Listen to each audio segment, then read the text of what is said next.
আজকে আমি আলোচনা করব আর্থ্রাইটিসের যন্ত্রণার প্রসঙ্গে। আর্থ্রাইটিস, বিভিন্ন ধরনের আর্থ্রাইটিস যে আমাদের হয় তাতে যে প্রবল যন্ত্রণা হয়, যার জন্য আমাদের বিভিন্ন ধরনের ডেইলি অ্যাক্টিভিটিস, কাজকর্মে অসুবিধা হয়। তো সেই pain management techniques for arthritis patients, এই নিয়ে কথা বলবো খুব সংক্ষেপে। একদম সরাসরি আমরা প্রসঙ্গে ঢুকে পড়ি। তো পেন ম্যানেজ করতে পারলে কিন্তু আর্থ্রাইটিস সমস্যা নিয়েও মানুষ অফিস করতে পারেন, ব্যবসা বাণিজ্য করতে পারেন, কাজকর্ম করতে পারেন, নিজের পারফরমেন্স ঠিকঠাক রাখতে পারেন। তো মেন কীভাবে পেন ম্যানেজ করবেন সে কথাই বলবো। একদম প্রথমেই বলবো যে ফিজিক্যাল অ্যাক্টিভিটি এবং এক্সারসাইজের কথা। তো করতে হবে সেটা হচ্ছে লো ইম্প্যাক্ট এক্সারসাইজগুলো প্র্যাকটিস করতে হবে নিজে নিজে, যেগুলো করা যায়, যেমন সুইমিং, ওয়াকিং এবং সাইক্লিং। এগুলো যদি করা যেত তো নিজের ইচ্ছে করা যায়।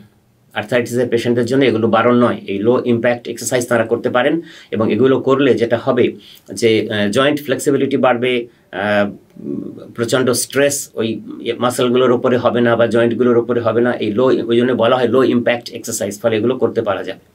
আর যেটা করতে হবে সেটা হচ্ছে স্ট্রেংথ ট্রেনিং।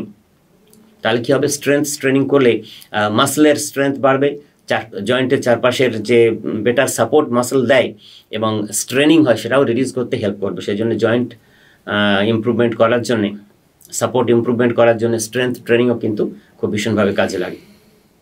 এছাড়া স্ট্রেচিং এবং ফ্লেক্সিবিলিটি এক্সারসাইজগুলো করতে পারলে আর্থ্রাইটিসের পেশেন্টদের পেন রিলিফ হয় এবং পেন থেকে মুক্তিও আস্তে আস্তে পাওয়া যায়। সেটা যেমন যোগা, তাইচি, এই ধরনের জিনিসগুলো করা যেতে পারে। এতে জয়েন্ট মোবিলিটি বাড়ে আর স্টিফনেসটাও অনেকাংশে কমে যায়। দ্বিতীয় যে জিনিসটি নিজেরা আমরা করতে পারি সেটা হচ্ছে হট অ্যান্ড কোল্ড থেরাপি।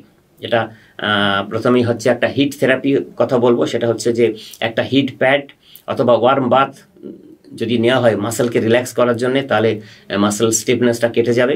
এটা এই হিটিং প্যাড এটা 15-20 মিনিট যদি একটানা অ্যাপ্লাই করা যায় তাহলে এটা থেকে উপশম মেলে আর্থ্রাইটিসের পেশেন্টের।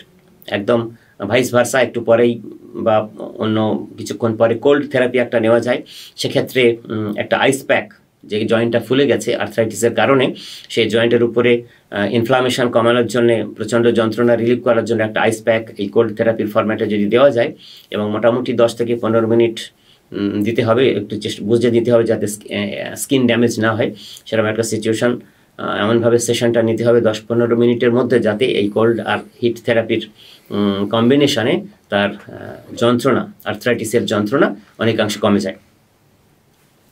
তো আর্থ্রাইটিসের যন্ত্রণা মানে দেখবেন অধিকাংশ ক্ষেত্রেই হেলদি ওয়েট অনেকে মেনটেন করতে পারেন না বলে তখন আর্থ্রাইটিস হয়ে থাকলে তাদের যন্ত্রণা আরও বাড়ে। তো এক্সেসিভ ওয়েট, সেটাও তো অ্যাডিশনাল প্রেশার এবং ওয়েট বিয়ারিং জয়েন্টস যেগুলো, যেমন নি জয়েন্ট, হিপ জয়েন্ট, এগুলোর ওপরেই পড়ে। তাহলে ওয়েট কন্ট্রোল করতে হবে। ওবেসিটি থাকলে সেটা কমানোর জন্য চেষ্টা করতে হবে, সেটা যে কোনো পদ্ধতি দিয়ে হোক না কেন। এরপরে যেটা করা যেতে পারে যে অ্যাসিস্টিভ ডিভাইস ব্যবহার করে আর্থ্রাইটিসের পেশেন্টরা পেন ম্যানেজ করতে পারেন। যেমন অনেকে ব্রেস ইউজ করেন, স্প্লিন্ট ইউজ করেন, কেন্স পাওয়া যায়, অর্থোটিক শুজ পাওয়া যায়। তো সেগুলো খোঁজখবর করে, সেগুলো পরামর্শ নিয়ে, এক্সপার্টদের পরামর্শ নিয়ে জয়েন্টের স্ট্রেন এবং যে মোবিলিটি সেগুলো ইমপ্রুভ করার জন্য এই অ্যাসিস্টিভ ডিভাইস, এই সাপোর্টগুলো কিন্তু যারা আর্থ্রাইটিসে ভুগছেন তারা নিতে পারেন। এরগোনমিক টুলস বলে এক ধরনের টুলস আছে, যেটা ডেলি টাস্ক করার সময় ব্যবহার করলে মানে হাতের যে মুভমেন্ট, রিস্টের পেইন, এগুলো কমানো যায়। সেই টুলসও যারা এক্সপার্ট তাদের পরামর্শ নিয়ে যদি কিনে ব্যবহার করা যায় তাহলে এই ধরনের অ্যাসিস্টিভ ডিভাইসগুলো আর্থ্রাইটিস পেশেন্টদের পেন ম্যানেজ করতে খুব ভালোভাবেই কাজে লাগে। এখন আমরা আলোচনা করছি ওষুধ ছাড়া আর্থ্রাইটিসের পেন ম্যানেজমেন্ট। তো আমরা মেডিসিনের কথা বলবো না, পেন রিলিভারের কোনো কথা আমরা আলোচনা করব না, কিন্তু অল্টারনেটিভ কিছু থেরাপিজ আছে। যেমন আকুপাংচার, আমরা সবাই জানি আকুপাংচার কিন্তু আর্থ্রাইটিসের পেন খুব ভালোভাবে রিডিউস করতে পারে। ম্যাসেজ থেরাপি, সেও খুব ভালোভাবে রিডিউস করতে পারে। যেমন এনার্জি হিলিং কিছু মেকানিজম আছে, সেগুলো এনার্জি এবং রিল্যাক্সেশন প্রমোট করে, ফলে পেন সুন্দরভাবে ম্যানেজমেন্ট হয়। এই ধরনের অল্টারনেটিভ থেরাপিস্টদের কাছে গিয়েও কিন্তু আর্থ্রাইটিস পেশেন্টরা পেন ম্যানেজমেন্টের পরামর্শ এবং সমাধান নিতে পারেন। আর এই যে ওবেসিটির কথা বলছিলাম, এই প্রসঙ্গে আবার একটা পয়েন্ট উঠে আসে যে হেলদি ডায়েট।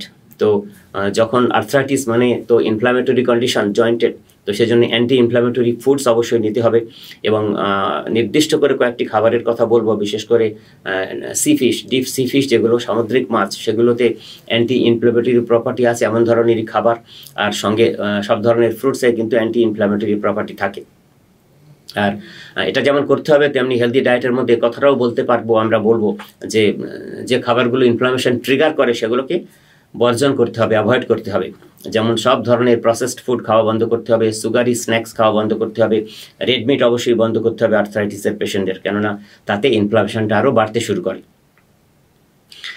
আমরা যেহেতু ওষুধের কথা বলছি না, কিন্তু সাপ্লিমেন্টের কথা আলোচনা প্রসঙ্গে একটু বলতেই পারি যে নিউট্রিশন সাপ্লিমেন্ট, ডায়েটারি সাপ্লিমেন্ট হিসেবে এখন বাজারে এসেছে omega 3 fatty acid supplement, vitamin D supplement, glucosamine supplement, কেননা এই তিনটে জিনিস জয়েন্ট হেলথে সাপোর্ট করে ভীষণভাবে। ফলে এগুলো যেহেতু ডাইরেক্টলি পেন রিলিফার বা মেডিসিন নয়, সেজন্য এই glucosamine, vitamin D supplement, omega 3 fatty acid supplement সেগুলোও কিন্তু ব্যবহার করা যেতে পারে আর্থ্রাইটিসের পেশেন্টদের জন্য পেন সঠিকভাবে ম্যানেজ করার জন্য। সবশেষে আমি একটা টেকনিকের কথা বলবো, যেটা হচ্ছে মাইন্ড বডি টেকনিক। কেননা শরীরের সাথে মন, মনের সাথে শরীর তো অঙ্গাঙ্গিভাবে জড়িত। প্রচণ্ড যন্ত্রণা হলে তার প্রভাব আমাদের মনের উপরে পড়ে, আমাদের স্ট্রেস হয়, অ্যাংজাইটি হয়। তো সেজন্য মেডিটেশন এবং মাইন্ডফুলনেস প্র্যাকটিস করতে হবে। এটাও স্ট্রেস রিডিউস করবে এবং পেন টলারেন্স যে ক্ষমতা, মানে যন্ত্রণা সহ্য করার যে ক্ষমতা, সেটা কিন্তু অনেকাংশে বাড়িয়ে দেবে এই মাইন্ডফুলনেস এবং মেডিটেশন। একটু গাইডেড মেডিটেশন প্রথম দেখে শিখে নিতেই পারি আমরা। ব্রিদিং এক্সারসাইজও খুব ফলপ্রসূ হয় নার্ভাস সিস্টেমকে শান্ত রাখতে এবং যন্ত্রণার উপশম করতেও কিন্তু সব ধরনের ব্রিদিং এক্সারসাইজ সবসময় ফলপ্রসূ হয়। একদম শেষ এই মাইন্ড বডি টেকনিকের প্রসঙ্গ হচ্ছে কগনিটিভ বিহেভিয়ার থেরাপি। এটা সাইকোলজির একটা থেরাপি। তো positive coping mechanisms for chronic pen, এর জন্য এটা কাজে লাগে। কেননা যন্ত্রণা হচ্ছে, তার জন্য আমরা physical activity, exercise, hot cold therapy, assistive device, alternative three piece, diet, healthy wait সবই মেনটেন করলাম। পাশাপাশি আমরা যদি এই কগনিটিভ বিহেভিয়ার থেরাপির সাপোর্ট একটু নিতে পারি, তাহলে আর্থ্রাইটিসের যন্ত্রণা অনেকাংশে উপশম থাকবে এবং সেই রোগ সঙ্গে নিয়েও কিন্তু একজন মানুষ ঘরে বাইরে তার সমস্ত ধরনের কর্মকাণ্ড নিজের মতো করে চালিয়ে নিয়ে যেতে পারবেন। ধন্যবাদ।